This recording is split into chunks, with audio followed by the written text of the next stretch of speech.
I would ask you to do this. Simple challenge. Number one, learn what it takes to take that vision in your mind and make it reality. Number two, go out and live it so ferociously that you inspire those around you to do the same in their own way. And number three, find a way to give it in every way you can to pay that vision forward and help inspire that vision in other people in every way, shape, and form that you ever possibly can. Thank you. And we are live.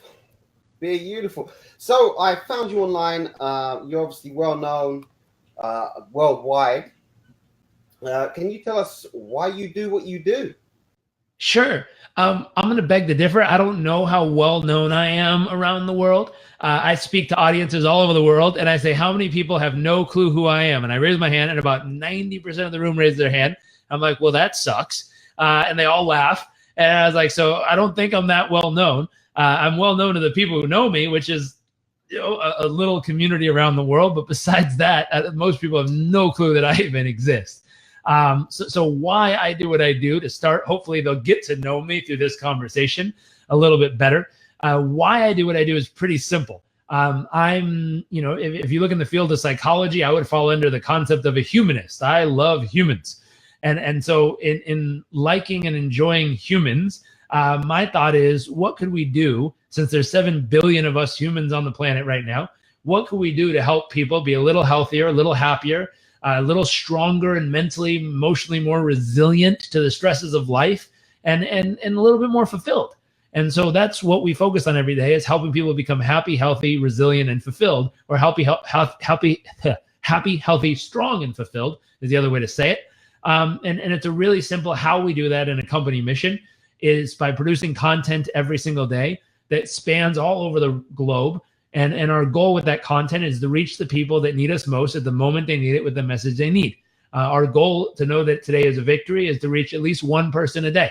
And if every day we reach one person in a positive way, then overall it's a victory in our book. That is amazing. I couldn't come up with an answer like that, even if I planned it. That's a beautiful way to see it. Obviously, it gives you a goal per day to help at least one person. How close are you to reaching that goal? Obviously, I've seen your stuff, and it's definitely helped me as a person, just finding you online, watching it, and seeing more motivational stuff. So here's one person that you have helped. How do you find it, creating content? Do you find a lot of positive feedback? It's working. We're blessed that we get messages every day from all over the world. Currently, we have online training programs and all that jazz. We have over 1,600 students active live right now from 79 different countries around the world. And every single day we get messages from them. And, we probably only have about 100,000 people between Instagram and email and Facebook and social media and all that jazz. And we're blessed between that little community we've built. It's small compared to the world. I mean, there's 7 billion people we're trying to reach, but 100,000 is a nice start. And in that, community that we've built, every single day we receive messages from people saying, hey, thank you for this. I needed this. Or we get the fun ones like, get the hell out of my head, Robbins. How'd you know that? And it's just us sitting back every day and saying, hey, what are people really going through? What are people really faced with? And how do we produce some piece of content we can push out to the world that helps them happy, healthy, stronger, fulfilled? And I get messages all day long from Instagram, what are they called? Agencies and growth experts who say, oh, Jairek, you need to put more videos of your face and brand your image so that people trust and buy more of your shit. And I was like, what the fuck are you talking about? Excuse my language. You have no clue what the fuck we're doing. Well, your target client is obviously entrepreneurs. I'm like, no. My target client is 7 billion humans. And I want humans to feel a little more loved, a little more seen, a little more understood, a little bit more appreciated, and to know that they're championed, and there's at least me and our team that believes in them and wants to help them do a little bit better in their life, regardless of what they're focused on. And so every day we push out messages for the masses that say, hey, keep going. You can do it. And we look at all different little niches and ways to say it and creative quotes and thoughts and ideas, and we push them out there. And my favorite comment is they write back, well, anyone can produce a page like yours. And I say, good. I hope everyone does. Because if they did, the world would be a better fucking place. Yeah, if people were not trying to sell so much, and obviously people see that you've got a reach, so they're looking to just target your reach with sales rather than what you're doing, and that's actually inspiring and motivating 7 billion. Well, a small portion, but you've got an aim for 7 billion. What would you say is the most hardest thing you've had to overcome doing what you're doing? The hardest thing I'd have to overcome doing what I'm doing, learning simplicity and how important simplicity is. I was a long time ago. There's an old story. It's the guy walking down a beach, and it's a full moon. And as he's walking, he looks down and sees all these starfish, and the tide's going out, and he realizes all these starfish are going to get stranded on the beach and die. And so he starts looking at them and going, oh my God. And he starts running from starfish to starfish and picking it up and throwing it in the ocean, and then running to the next one and picking it up and throwing it in the ocean, and running to the next one and picking it up and throwing it in the ocean. And this person watching goes, hey, kid, what the hell are you doing? There's like hundreds of thousands of starfish. You're not going to be able to help all of them before the sun comes up. Why try? It won't make a difference. And the kid picks up the next starfish and goes, it'll make sure fuck a difference to this one, and chucks it into the sea and keeps running. I'm kind of like that kid. I might not be able to get to all 7 billion people, but the one I get to today, it'll sure as fuck make a difference to them in their life. And so that thought process is pretty simple. That's the piece I had to overcome, was being frustrated that I couldn't get to all of them, because I wanted to help all of them in some way, shape, or form. And the realization of like, hey, I don't have to. If I can get to one and I can help them and I can inspire them to help another, and shit, maybe they help another, that ripple effect continues to go and go and go and go and go. That's what I was going to say. I was going to say, if you've helped that one starfish and that starfish comes out, and through your motivation and inspiration, they start helping more starfish, there's a hell of a lot of you on the beach helping more starfish, rather than everybody out for themselves, kind of just going mundanely in life, dying on the beach. I mean, you must have inspired people who now want to inspire people. Yeah.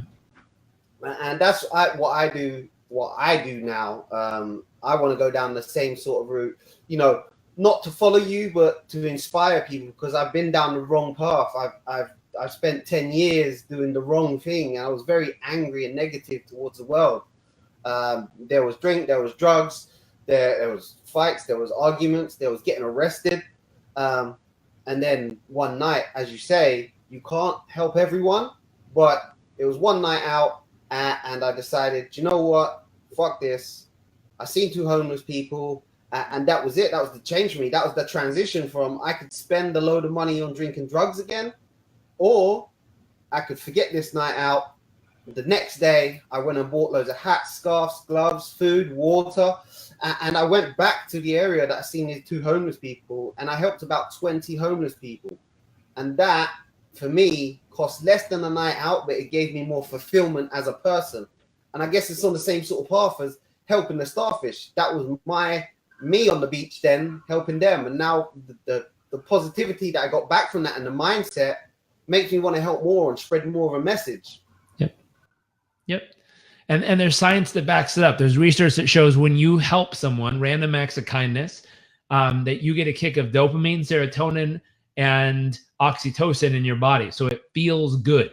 And it chemically feels good just as much as it thoughtfully feels good. It chemically feels good in your body. Now, what's beautiful is the person receiving those gifts randomly, random act of kindness, random is the word, they also get a kick of dopamine, serotonin, all the feel-good, pleasurable experiences in the body, and oxytocin. Here's what's beautiful. Anyone who observes also gets the same kick. It's why when you watch on YouTube, those videos where people go volunteer and surprise someone and everyone's crying and all of a sudden you're fucking crying watching a damn YouTube video, you're sitting there in your boxers like, oh, that's so beautiful. You're getting the same emotional chemical kick in your body because it sets off that piece. There's a book written, it's right here in red, called The Happiness Advantage. And it talks about random acts of kindness are scientifically proven to improve the quality of someone's life and experience. If done at least between 1 and 3 times a week over a 30-day period of time, you will be more happy and satisfied with your life because of that. And so if you're depressed, angry, frustrated, I think it's the weirdest fucking thing in the world that people go achieve something amazing and you're like, oh my God, I did it. I had a child, or I 3D printed a human into the world for the moms who bake babies, or I built a company, or I closed a big deal, or I finally ran a marathon or some shit. Let's go take a depressant, a downer, something that will depress our system from the inside out. Alcohol, let's go take a depressant because we've just achieved greatness. And I was like, what the fuck kind of logic is that bullshit? That's so true. I'm trying to feel good, so I'm taking a depressant to feel better. And people do that all the time. People don't understand. And I'm like, that's not that logical to understand. Like, that's not difficult. That's just weird. And I guess it's better than an upper. Like, you don't need people on crack everywhere either. But at the same time, what else could you do to give yourself a great chemical experience in your body without needing external sources? Our body, Deepak Chopra said this, our body is one of the most amazing chemistry sets on the planet. Most of us don't know how to use it. We don't know how to get certain chemicals to release. You know, there's certain breathing techniques you can use that stimulate something called super performance. According to Stanford University, there's a crazy guy named Wim Hof that has 16 Guinness Book World Records, and he has figured out a way to stimulate the immune system, to stimulate his ability to fend off bacterial disease in his body, the ability to stimulate what researchers at Stanford say is super performance, meaning you get all the benefits of fight or flight, meaning better focus, better endurance, your body breaks down sugars and fats better so you have more fuel, your muscles tighten so you could fend off the tiger or whatever you're going to do in fight or flight. You can activate all of that by a certain breathing technique and by taking 3-minute cold showers of ice fucking cold water. That's it. It's free. You could do it yourself every day and activate the best version of yourself where you become more mentally, emotionally, physically, spiritually more resilient to all the bullshit that life throws at you. And I'm like, wow, fuck, all I got to learn is how to breathe and stand in cold water. How hard could it be? Now, let me tell you, it's fucking harder than it sounds. Try it. Turn the shower on as cold as it gets. You're in the UK, it gets fucking cold over there, and go stand in the ice cold shower for 3 minutes. You will be screaming like a wuss. Woo, ah, woo, ah, for like 30 seconds. And then eventually you'll start to breathe and go, okay, I think I could do this. I think I could do this. I think I could do this. And eventually it's not that bad. But you got to work your way through initial shock. And then you got to work your way through the trembling and the wanting to run, the flight kicking in, fight or flight, wanting to run in your brain. But if you can breathe through it, all of a sudden you'll learn how to master that place. Now, what's fun is that's releasing all the biochemistry that causes you to be a happier and more resilient version of yourself. Wow. Talking about the cold showers, when I go to the gym, it starts cold, obviously, but that's only for a few seconds. And I always jump in there. I don't let it heat up because I jump in and I keep repeating to myself, I can handle this. I've got this. You've got this. But that's only a few seconds. Now, to stand under there for 30 seconds, even the thought of it is chilling. Yeah. So the first 30 seconds is shock. So when your body goes, it shocks you. That's why the breath comes in like that. It goes, and you can't breathe because your body's going into a light stage of shock. And so what you want to consider in the first 30 seconds, you need to breathe. Or as Wim Hof says, breathe, motherfucker. But you want to breathe. You got to breathe. You got to imagine like you're in a Jackie Chan movie, martial arts, Daniel's son, Karate Kid. You'd be like, shh, shh, shh. And if you can hold that breath pattern for 30 seconds without hyperventilating, you'll be able to get through the shock. Use your breath to manage the shock. Now, once you can get through the 30 seconds of shock, now you just breathe to stay focused. And if you can maintain that focus, you can stay in a very powerful place that allows you to start to cultivate the power you have to make it through any stressful situation in your life. Wow. And is this in a book you read? Is that the book that you mentioned? So we partnered with Wim Hof and put this in a program. If you go to highperformance27.com, highperformance27.com, you can get it at like 70 or 60 something % off, and it'll be $27. And it's a program where it teaches all this stuff: how to optimize your sleep, nutrition, exercise, movement, your mindfulness, meditation, all these things to bring about the best version of you every single day. We even had a friend of mine, a sleep expert, who figured out if there's anyone watching who's trying to lose weight, they had 2 different groups. They did a research study.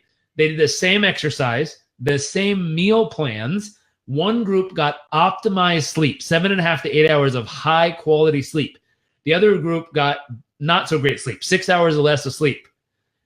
Over the same 30-day period of time, the group with optimized sleep lost 30% more fat off of their body than the group with shitty sleep, even though they said the same exercise and the same meals. And that's just from the power of sleep, getting the right rest of the time. Yeah. Someone's just said sold. You're welcome. So that's just the power of routines. I know routines are big for people, and a lot of people kind of don't stick to a routine. So is that with the power of routines, it just speed up what you want with the positivity? Obviously, they've lost the weight just by sticking to a routine, whereas the other person just had a bit less of a routine. Kind of. It's also because when we don't feel like our best selves, we tend not to do the things that make us our best self. When you're tired and exhausted, if you were to go to the gym, you know you'd feel better.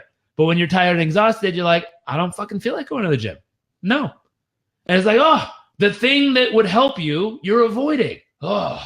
So watch this. This is a simple thing. Another little scientific tip. This one's from Harvard. Make it really easy to do the stuff you want to do, and make it harder to do the stuff you don't want to do.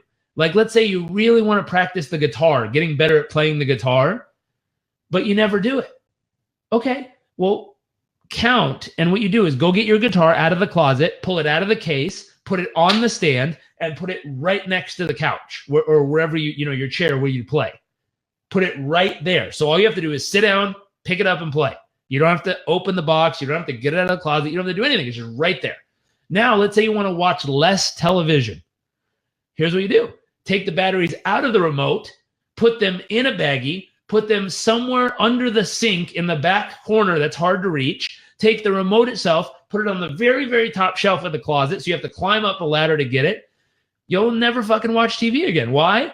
Because it's too damn hard. You have to go all the way to the closet, climb to the fucking top, get the remote, walk to the other side of the house, go under the kitchen sink, find the fucking batteries, put them in the stupid thing, come back, turn it on. Fuck it, I'll just play the guitar.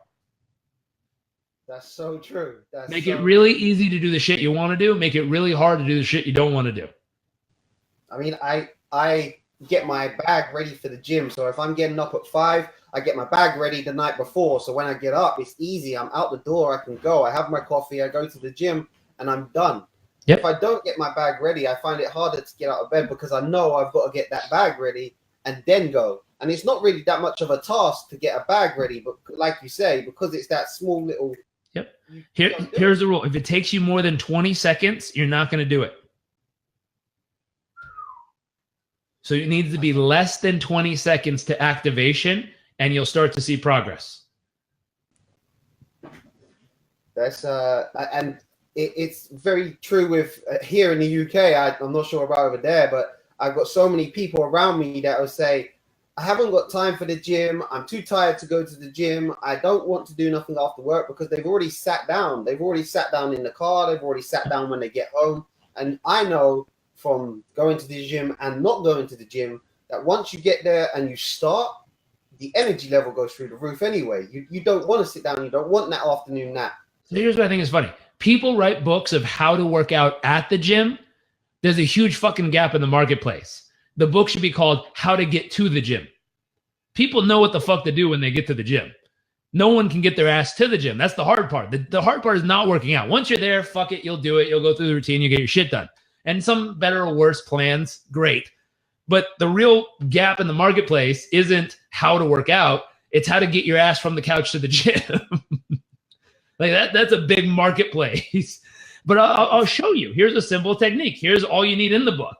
If you sit down and you're like, I know I should go do this right now. And some people are thinking the gym. Some people are thinking to go tell their husband or spouse they love them. Some people are thinking to spend a little bit more time with their kids. Some people are thinking to work a little harder on their side business or their main business. Whatever it is that you want to do more of that you're not doing, if you catch yourself saying, I feel like I should go do that, but I don't feel like it right now. Do this with us. So if you're watching, I see a few people watching. If you're watching this live or the recording, I'm going to put a timer on for 30 seconds, and all of us are going to do this together. So imagine you're just like, fuck it, I don't feel like doing it. And what I want you to do is pretend like you're in that moment. So sit the way you sit, where you're like, screw it, I don't want to go. I'm exhausted. I'm tired. Fuck it, I ain't doing it. Whatever it is, like sit the way you'd sit, act the way you'd act, say what you normally say. Nah, I'm just going to sit here and do nothing. Like whatever you do, act it out, pretend. And then what I'm asking you to do, I'm going to put a timer on for 30 seconds. And for 30 seconds, all we're going to do is this really crazy breathing technique. We're going to raise the roof. And every time we raise the roof, we're going to breathe in. And then we're going to breathe out. Then we're going to breathe in. Then we're going to breathe out. We're just going to do this for 30 seconds together. So you got to act like you're totally like, fuck it, I'm not going to the gym. I'm not doing anything. Nothing's going to happen. And then I go, okay, I'm going to put the timer on for 30 seconds. Ready? 1, 2, 3, here we go. But do it hard, like aggressive.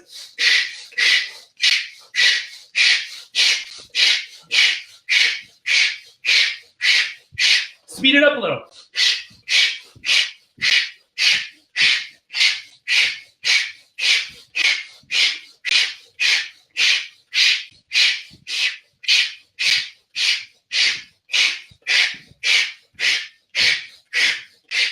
And stop.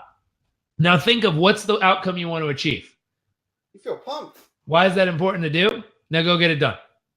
Yeah.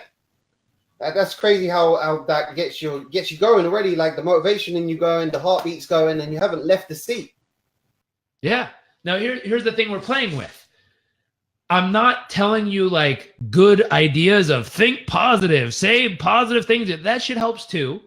I'm talking about biochemistry. Chemicals in your body. When you do these breath patterns, it's releasing different chemicals in your body, which changes how you feel, which means you change how you look at things, you change how you do things, and then you'll get up and go do shit. And so that's what we're looking for. We're looking for things that actually make a difference instead of stuff that just sounds good.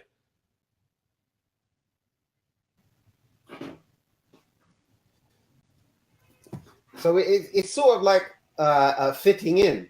A lot of people are looking for things that sound good or think that things will be good with others. So like you say, we get excited, we celebrate with alcohol, depressants. Do you feel it's more going into that kind of that comfort zone that everybody knows what to do when you moan together, when you underachieve together, when you fit in? So here's the thing with culture, and what I mean is group cultures. So if there's a pod of people, a group of people, they're either a group or a team. And a group of people are people who are all in the same proximity, who are all doing different things. Here's a group of people. Like, you're working on your health and she's working on her business and he's working on his finance and she's working on her thing. That's it. You're just a random group of people. Versus if you're a team of people, you all have one major outcome that you're here to do. So think about it. If you took a group of people and tried to play a football match, how would it go? Everyone's doing different things with different objectives. They're all running in different directions, but hey, they're mates, they're friends. Sure, good for them. Would they ever win a game like that?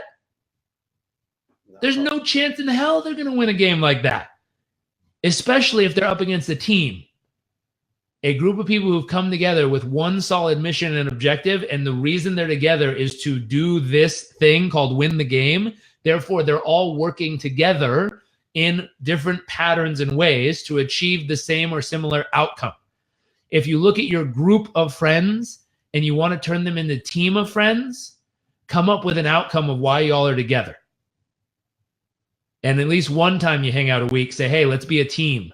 Let's have a singular outcome we're all here for, and let's all work together towards it. Now, each week we could change what our outcome is. Today we're going to work on your outcome. What are you trying to do with your life, and how can we support you as a team right now? We have 1 hour of hanging out. Let's get this shit done. Next week, pick the next person. We're a team on Tuesdays. Tuesday team day. Let's work together. And if everyone works together simultaneously on one major outcome that one person's leading, you will see massive growth happen in your tribe. And now you have a team instead of a group. Now, support groups are great. Support each other, talk to each other, care about each other, listen to each other. But support groups, besides supporting each other, they don't get shit done. You know, if you're going to have something that you want to get done, create a team. All that means is you need a single focused objective that you're there to accomplish together, and everyone's going to work together to make it happen. So if you want to engage, ask your crew and say, hey, team or group of people, community, family, tribe, whatever you call them. Hey, peeps, what are we doing?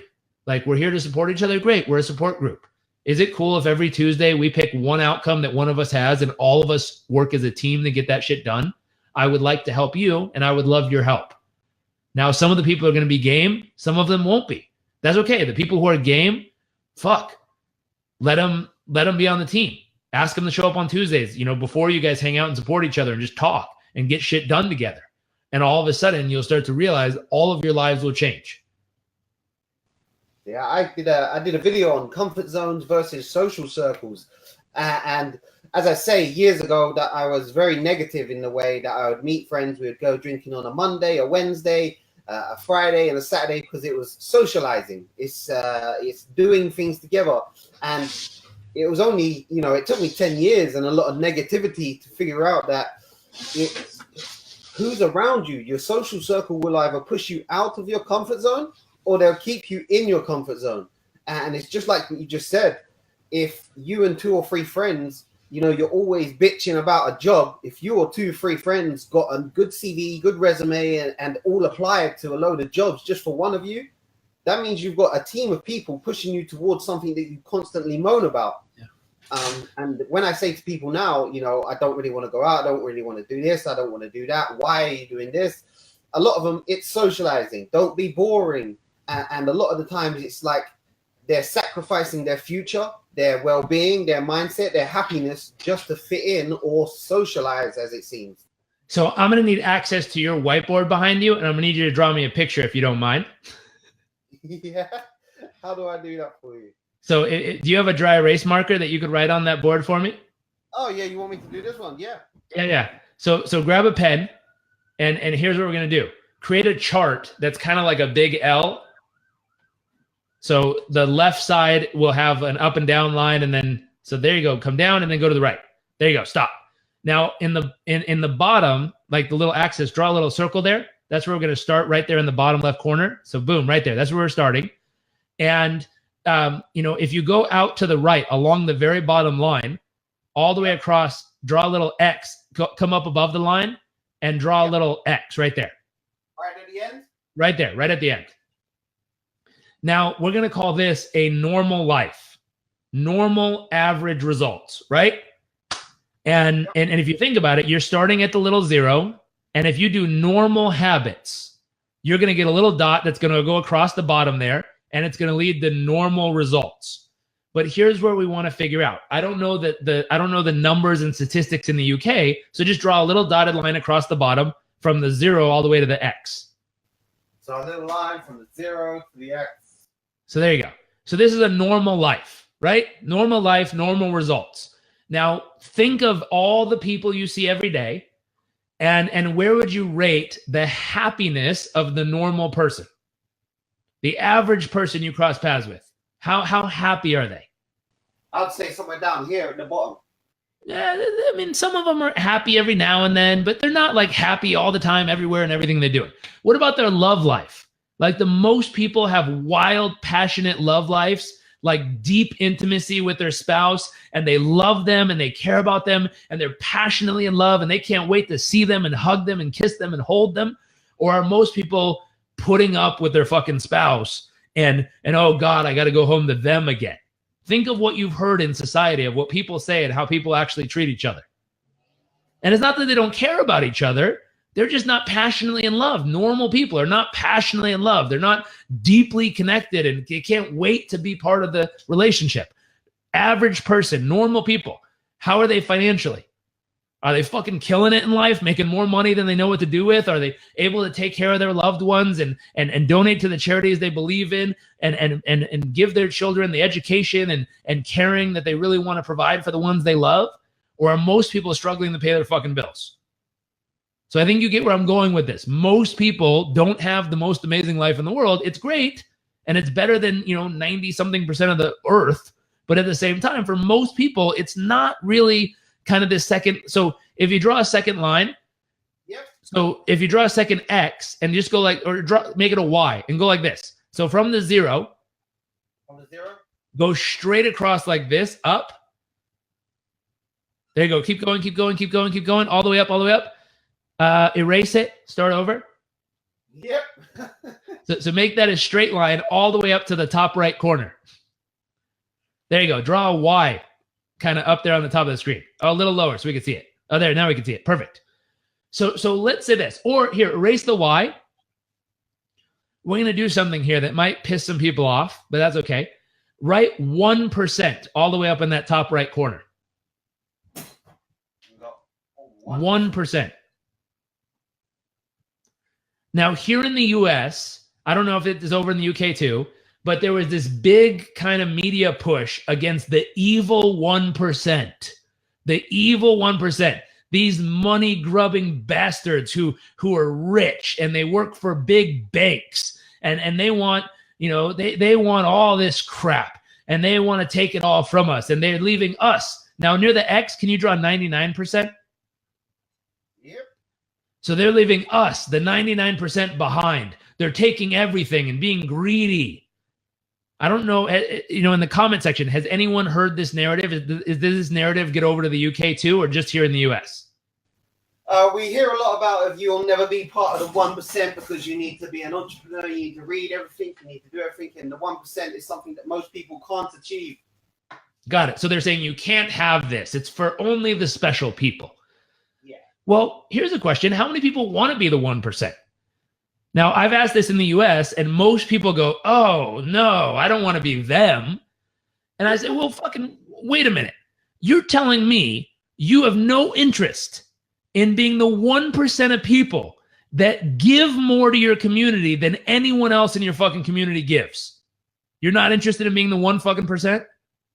And they're like, oh, well, yeah, of course I'd want to give more than anybody else. Well, wait a minute. Do you want to be the 1% of people who has the most amazing love life you could ever imagine and is deeply passionately in love with your spouse and has deep family connection with your kids and your family? Do you want to be the 1% of people who have the most thriving family relationship you've ever seen? And they're like, well, yeah, when you say that, of course I do. What about spirituality? Do you want to be the 1% of the fucking population that actually, really, truly eats, sleeps, breathes, and lives what you truly believe is right in this category of your life? And they're like, well, yeah. I was like, okay, what about finances? Let's get dirty here. Finances. Do you want to be the 1% of people that gets paid significantly for the value you add to society, so much so that you can take this money and share it with the ones you love and provide an amazing life for them? Like, yeah. I'm like, then why the fuck are you doing the actions that lead you to 99%? Because whatever habits you have are leading you to one or two destinations. Now, here's what I found out. We're going to need one more little section. We're going to call this Z. If you draw a line almost straight up from the zero, almost straight up. From the zero. So going straight up there. Now put Z up there. And next to Z, put 0.001%.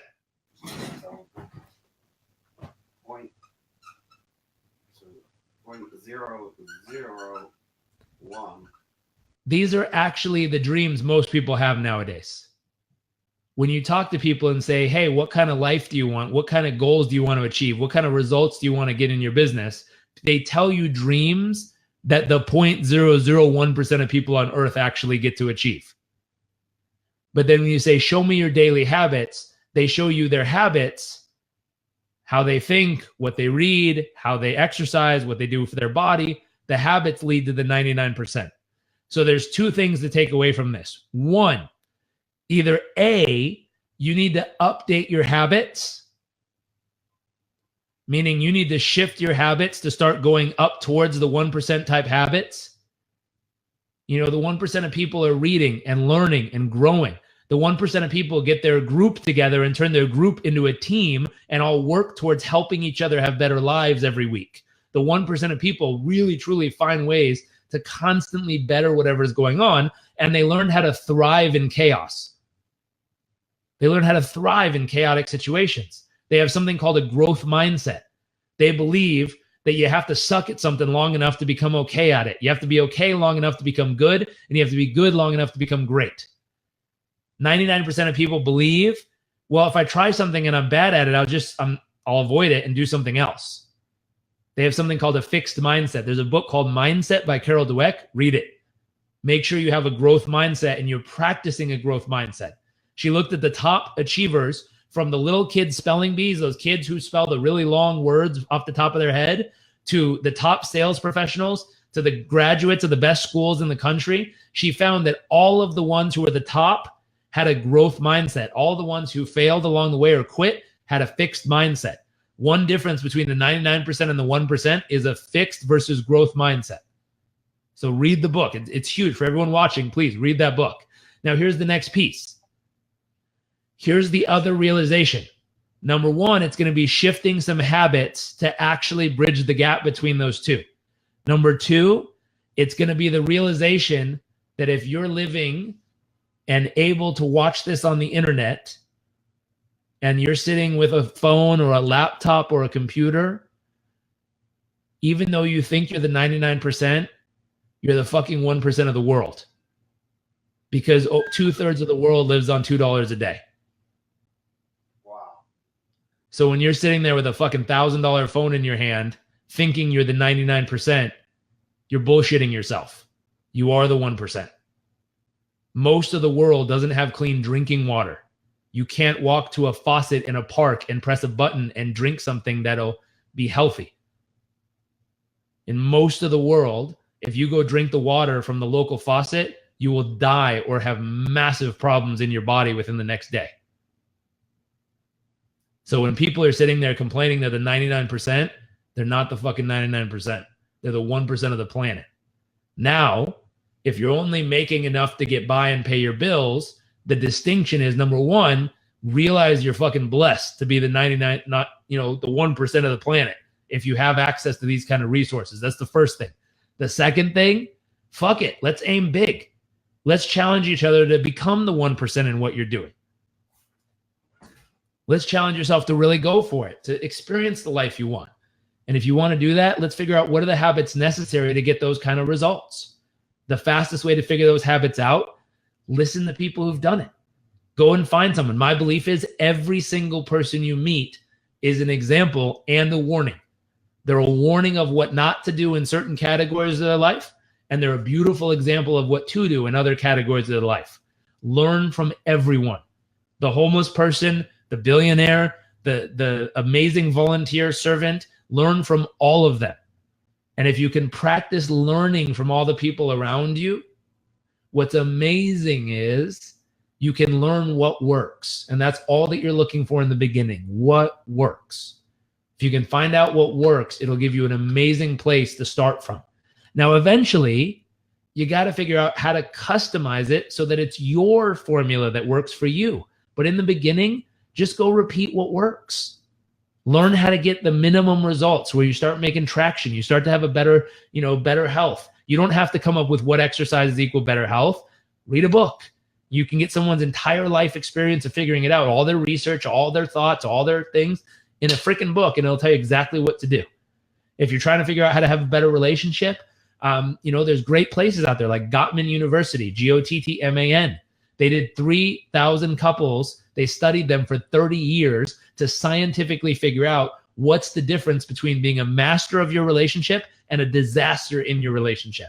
And they figured out it comes down to 7 things, 7 habits. If you do these 7 habits in your relationship over time consistently, you will have a beautiful relationship. If you screw up these 7 things over time, you will have a disaster of a relationship.